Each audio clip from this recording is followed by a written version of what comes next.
دي اعتقد في الجمعيه العموميه حد بيدي صوته. ده انا الصوره يمكن مش واضحه هنا، مش قادر. حد لابس جاكيته بيضه بيها دي ده المهندس جمال جمال على فكره، تقريبا المهندس ايوه جمال جمال. اه. لقطه جميله، مش عارف واحده يمكن، مش عارف هنحاول الحق نتصل بيه ولا مش يعني مش عارف اذا كان في امكانيه ولا لا.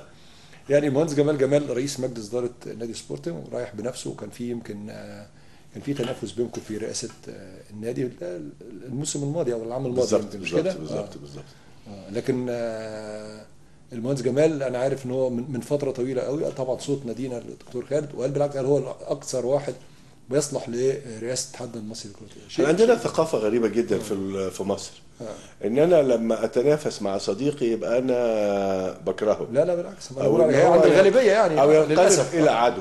انا عايز اقول لحضرتك ان في ناس بنت استراتيجيتها في الانتخابات ان ان المهندس جمال جمال هيجي ومش هيدي خالد، او اذا اداله فهيكلم.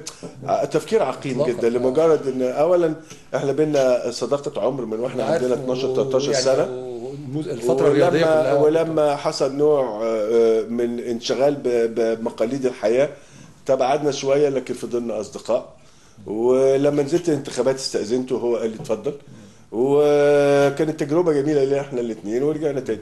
الناس فهمت بقى ان احنا اعداء، دي حاجه خالص. احنا استفدنا منها انهم حسبوها غلط. الحمد لله. طيب دكتور خالد، حضرتك كنت ممكن تنجح وتكون رئيس لمجلس اداره النادي، فالعملين مختلف، هما اداره رياضيه انا عارف قد تكون متشابهه كاداره رياضيه، لكن حضرتك بتلاقي نفسك في انهين. انا اعتقد ان حضرتك ممكن يعني تخدم بشكل افضل اكيد، وتبقى ان شاء سعيد الله. في الاتحاد انا المصري سعيد، لكره انا اليد. سعيد في فنعرف المكان. راي حضرتك يعني. انا سعيد طبعا ان انا يعني هقدر اساهم بخبره، لان علمي اكتر منصب في كرة اليد، الحياه حضرتك كلها يمكن خبراتي على اكتر في فتره كرة اليد. التانية مجال عام رياضي واجتماعي اجتماعي وثقافي فيه. كنت اتمنى ان انا اخدم فيه، لكن الحمد لله اللي جه احسن مني. رب ضارة اللي جه نافعة احسن يعني، مني، قد تكون ربنا الامور افضل دايما يعني. بيختار الاصلح. واعتقد ان انا في الاتحاد اتمنى ربي سبحانه وتعالى انه يوفقني ان انا اكون داعم لحركه رياضيه، يعني واغير من اللي سبقوني كلهم ان انا احقق نتائج زي ما هم حققوا. ما فيش حد ما حققش حاجه، كلهم يحقق. دكتور خالد، هنشوف فاصل نشوف فيه لقطات يمكن هذه المباراه، لانها انجاز كبير لمجموعه من النجوم اللي ما زالوا، يمكن حماده كلمنا ومروان كلمنا، وفي نجوم كتير قوي من نجوم نادي سبورت، كان جيل ذهبي. وبعدها عايزين نتكلم بعد اذن حضرتك عن رياضه كره اليد السيدات، لان هو الاتحاد الماضي اعتقد ما كانش بيؤمن قوي، مع ان كان في اخر بطوله يمكن كان لهم منافسات، لكن قعد فتره طويله قوي قال احنا كده كده بعيد عن المستوى الافريقي، وكان يا دوبك المنافسات المحليه. فكان في تساؤلات. انا بلاقي لحضرتك يعني نبض الشارع او الوسط الرياضي بالنسبه لكره اليد يعني. نشوف لقطات جميله بس الاول من المباراه وبعدين نرجع نتكلم. واما ان يذهب الى الشاطبي الثغر هناك ويستطعم ذات الرائحه، لكن الرائحه تكون طبعا طوبه كبيره على الكاس هناك. عموما 19 الى 19 التعادل عند الدقيقه 45. هذا رمضان، وردينا شعبان وردينا رجب برضه.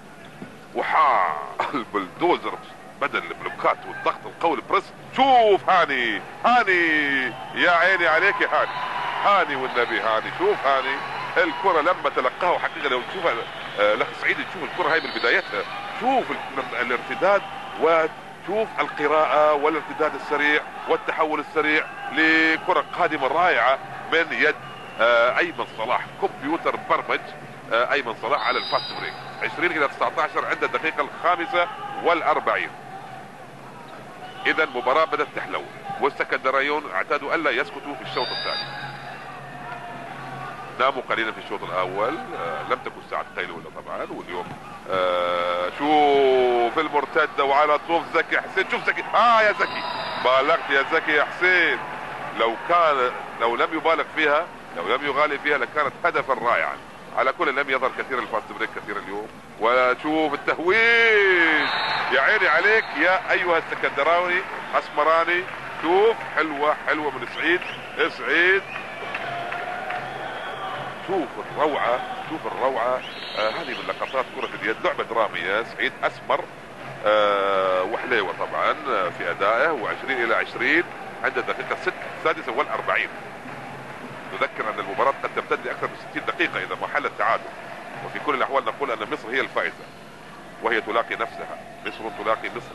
ومجدي يا مجدي يا ابو المجد، حتى وانت تصاب هذا الاروع في القائمة التي تألقت في كأس العالم في كوموموتو. هو مروان رجب وشريف حجازي كانوا متألقين. طفى طبعا زمن احمد بلال وسامح عبد الوارد وهذا البلدوزر، اعادة الشحن يعني يتم. خالد حمودة يسحبه دائما ويعيد شحنه من جديد، لكن حتى الان بريست ضاغط قوي زملكاوي. التشكيل الضاغط الدفاعي هذا فعلا لم يقدر السكندرانيون على ان يفتحوا فيه اي مسام الا قليلا عبر مناطق لا يعيرها الدفاع الزملكاوي كثيرا، فالاطباق يكون على بعض مراكز قوية وتترك بعض المراكز الاخرى كجوانب عمياء في الدفاع. وفي تلك الجوانب طبعا تأتي. دكتور خالد، كنت سألت حضرتك على يعني رياضة كرة اليد الخاصة بالأنسات والسيدات، لأن هم برضو بيحسوا ان هم ما عندهمش طموح. يعني كنا برضو قريبين من المجال فترة، بيحسوا ان هم ما عندهمش طموح بالنسبة للفريق الأول مثلا في الأندية انه يلعب ويمارس رياضة. يقول لك احنا خلاص على كده خدنا بطولات في اسكندرية وفي الجمهورية، مالناش حافز يعني أي دافع ان احنا نكمل. هو المتتبع لرياضة السيدات الحقيقة بيفكر تفكير خاص شوية. واحنا صغيرين واحنا بنلعب كان رياضة السيدات منتشرة، وبعدين دخل فترة ابتدى الحديد واللعب الحديد يبقى اساسي للتدريب في الالعاب، فابتدت البنت المصرية تحجم ان يبقى لها عضلة. طبعا اليومين دول الموضة ان البنت يبقى لها عضلة، تقول لك انا عايز العب عشان يبقى عندي عضلة قوية. البنات نفسهم بقوا يؤمنوا انهم يشيلوا حديد، فيمكن دي هتساعد. لكن المشكلة الأساسية هي ان البنت المحجبة بتلاقي صعوبة انها تلعب المباريات، لان كانت القوانين بتمنعها في المجال الدولي. أيوة. وبالتالي يمكن الاولمبياد الاخيرة اللي في لندن نزل تشريع انه يسمح للست المحجبة انها تمارس، واللاعبة انها تبقى محجبة تمارس اللعبة. وبالتالي ده اعتقد هيبقى له تأثير كبير قوي في المجال. السيدة والآنسة بتلعب لفترة صغيرة جدا، وبعدين لما تتخطب يمكن العادات المصرية تقول لها، خطيبها يقول لها ما تلعبيش، مش عايزك تنزلي الملعب. الأمور دي اختلفت شوية. الحاجة الأساسية إن الاحتراف أصبح واردا للبنات، بحيث ان هم يبقى دخل وعائد. ده هيشجع البنت انها تشترك، بيشجع الراجل ان هو يخلي زوجته تبقى موجوده في المنتخبات اذا كان هناك. فقد تكون الصوره هتكون مختلفه. اعتقد ان احنا هنولي اهتمام وتبقى تجربه جديده ان شاء الله، لان احنا مش اقل من تونس، مش اقل من دول عربيه متميزه زي الجزائر، وكنا في وقت من الاوقات بنضارعهم. اعتقد ان احنا عندنا الامكانيات، بس برضه نثبت المدرب لفتره ونثبت اللاعبات لفتره ويحصل نوع من الاستمراريه. معنا مداخله، معنا الكابتن سامح الشاذلي رئيس اتحادنا المصري للغوص والانقاذ، وايضا طبعا سكندري ورئيس اتحاد بيحقق نتائج يعني عظيمه. اليوم على فكره كان في نهايه كاس عالم بتقام هنا في اسكندريه، برضو نحب نعرف نتائجها. الو. ايوه اهلا بيك يا كابتن سامح. اهلا بحضرتك يا فندم. احنا طبعا معنا الدكتور خالد حموده، اكيد عندك فكره طبعا انه بالامس كانت الجمعيه العموميه وانتخابات اتحادنا المصري لكره اليد، وفاز دكتور خالد يعني باكتساح طبعا رئيسا للاتحاد المصري. والله انا ببارك للدكتور خالد حموده، ده شرف لاسكندريه كلها. شخصيه محترمه وجميله زي الدكتور خالد، ورياضي من الدرجه الاولى، وان شاء الله كده نشوف الاتحاد المصري لكره اليد مزدهر ونتائجه باذن الله تكون زي ما احنا كلنا بنحبها، وربنا يوفقك يا دكتور خالد المره الجايه. شكرا سامح بيه، كتر خيرك كتر خيرك. شكرا يا دكتور. كابتن سامح، نتائج ايه اللي انتهت اليها بطوله العالم او كاس العالم للسباحه بالزعانف او الغوص والانقاذ؟ والله يا استاذ احمد، هو كاس عالم للسباحه بالزعانف اللي بيقام للمسافات الطويله والقصيره، يمكن كان يومين في حمام المركز الاولمبي للقوات المسلحه، والنهارده كان المسافات الطويله. اولا انا هستاذنك ان انا هقول بس الاقبال الغير عادي اللي كان على هذه البطوله. احنا كان عندنا 518 سباح وسباحه، كان عندنا 60 نادي، 32 من خارج مصر، كان في فرق من كولومبيا وفرق من الصين وفرق من اوروبا كلها، و28 نادي من مصر. يمكن في كلمه عضو الاتحاد الدولي وهو رئيس لجنه السباحه بالزعانف في الاتحاد الدولي قال ان ديت البطوله حطمت الارقام القياسيه في مشاركه اكبر عدد من السباحين في اي بطوله عالم او كاس عالم، وده شرف لينا، والحمد لله يا رب مصر تفضل كده على طول، ونقدر ان احنا نرجع لها مكانتها اللي احنا كلنا نتمناها. الحمد لله. كابتن سامح، في حد من مصر كده في عجاله احسن وقت البرنامج انتهى، في حد من مصر حقق نتائج بسرعه كده؟ النهارده عندنا الاء عبد اللطيف سباحه اسكندريه والنادي السيد المصري ميداليه ذهب في 6 كيلو. الثالثه بتاعتها كانت برضو ماري هامرز النهارده في 6 كيلو. النهارده كان في الرجال هشام خالد صديق المركز الثالث. امبارح واول يا كابتن استاذ احمد كان في العديد من ميداليات ذهب وفضه وبرونز، وبقول ذهب لان الذهب كان عندنا كتير. الحمد لله السباحه والزعانف بخير، وان شاء الله نقدر نحقق مراكز احسن من كده يا رب. بشكرك كابتن سامع، كلنا ان شاء الله لقاءات في حلقات جايه ان شاء الله مع الابطال، وبنشكرك جدا وبالتوفيق دايما ان شاء الله. شكرا جزيلا، وبارك للدكتور خالد حموده. مبروك كتر خيرك، شكرا ومبروك نجاح البطوله سامح بيه. شكرا كابتن سامح. دكتور خالد، قبل ما نختم حلقتنا كده بسرعه، يعني ايه اهم حاجات حضرتك شايف ممكن يعني قرارات تتاخد او حاجات محتاجه؟ اولا الدوري، الناس قلقانه والمواعيد والمدربين بتدرب يعني مش عارفه هيلعبوا مش هيلعبوا. احنا اجلنا كل المسابقات في الاتحاد لفتره، يمكن على طول بعد العيد نبتدي لغايه بس تستقر الامور، نحط شكل المسابقه، نستلم قانونيا الاتحاد من وزاره الشباب، ونستلم الماليات، وبعدين نعيد تقييمنا ونعيد اللجان ونشوف ايه اللجان اللي هتستمر، ونشوف نوع المسابقات اللي يتوائم مع العصر من الناحيه الامنيه، من الناحيه الماليه، من ناحيه الفايده اللي تعم على الناس. تمام، هنكمل كلامنا بس معانا مداخله ايضا، معانا كابتن محمد مصلحي. الو استاذ احمد، ازي حضرتك؟ اهلا بيك، ازي الصحه؟ ازي يا كابتن؟ الله يخليك يا احمد، كل سنه وحضرتك طيب. والله وحشني، اهلا بيك يا باشمهندس، اتفضل. ربنا يكرمك. انا حبيت بس ابارك طبعا للدكتور خالد حموده، ويعني في الناس المحترمه جدا، وانا سعداء جدا. كل اسكندريه بصراحه متشرفه بالنتيجه بتاعت امبارح، وحاجه فعلا مش غريبه على الدكتور خالد، يعني مراكزه تملي كل مكان بيخشه بيبقى بيضيف اليه حاجات كتير جدا.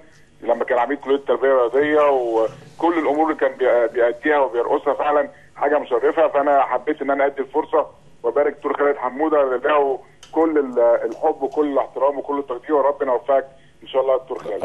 اشكرك محمد باشا، شاكر فضلك على الاطراء الجميل ده وكتر خيرك. ربنا يكرمك يا رب، ربنا يبارك لك. اشكرك كابتن مصلحي، وسعداء بهذه المداخله، وحشنا جدا طبعا. بشكرك دكتور خالد. كنا حضرتك بنتكلم يعني نقول شكل المسابقه ومسابقه الدوري دي من اوائل الحاجات حضرتك، لان طبعا هي الاساس وهي اللي بتفرز الناشئين والاحتكاك، انها تكون بشكل جيد، شكل يطلع لعيبه، شكل يكون احتكاك قوي، المنافسه تكون قويه. والله هو بص يا استاذ وائل، من اللفه بتاعتنا اللي لفيناها على كل انديه مصر او معظم انديه مصر، هناك الحاح على ان المسابقات لازم تتغير، ولازم المسابقات يبقى لها شكل. ما ينفعش المسابقات تبقى نغير التواريخ ونحط نفس الجداول. اعتقد ان الفتره الجايه هتشهد تغيير كبير بما يتوائم زي ما قلت لحضرتك مع متطلبات الفتره الجايه، ان احنا ينعكس الاداء على المنتخب الوطني. تمام، يعني في نهايه حلقتنا احنا يمكن كان للاسف كان المفروض معانا مكالمات عديده جدا، لكن وقت البرنامج انتهى بسرعه. اعتقد في تكريم منطقه اسكندريه طبعا ان شاء الله. كابتن عرفان الحقيقه قال لي ان شاء الله يوم الاحد الجاي في نادي سبورتنج، وده شرف ليا. وطبعا الحقيقه برضو كل انديه اسكندريه، سموحه، جياد، سبورتنج، والاهلي، بنك الاهلي، كلهم يعني عاملين الحقيقه حاجه تخجلني، وانا بشكرهم، وان شاء الله اكون عند حسن ظنهم باذن الله. ان شاء الله. الدكتور خالد حموده رئيس اتحادنا المصري لكره اليد ونجم حلقتنا اليوم، سعدنا بحضرتك، وشرف وفخر لكل سكندري ان حضرتك تولى رئاسه الاتحاد المصري لكره اليد. اعتقد كل العاملين في مجال كره اليد سعداء بهذا الاختيار. انا بشكرك كابتن وبنتظر من حضرتك يعني اصلاحات ومزيد من التوفيق والنجاحات ان شاء الله. انا بشكرك وبشكر تلفزيون اسكندريه، واتمنى ان اكون عند حسن الظن، واوعدهم ان انا هبذل قصارى جهدي ان انا ارجع الاسكندريه مكانتها. الاسكندريه طول عمرها في المجال الرياضي خصوصا في كره اليد بتطلع ابطال مصر واحسن ناس في مصر، وان شاء الله نعيد لمصر وولاد عبد الفتاح عبد الله وعبد العاطي وخميس وعبد الله خميس، الاهرامات الثلاثه كره اليد المصريه نرجع لهم امجادهم اللي بينهم. بالتوفيق يا دكتور، بشكرك جدا وسعدنا بيك. مشاهدينا الاعزاء بشكركم، والى اللقاء غدا ولقاء جديد وحلقه جديده وبرنامجكم استاد اسكندريه. شكرا لكم.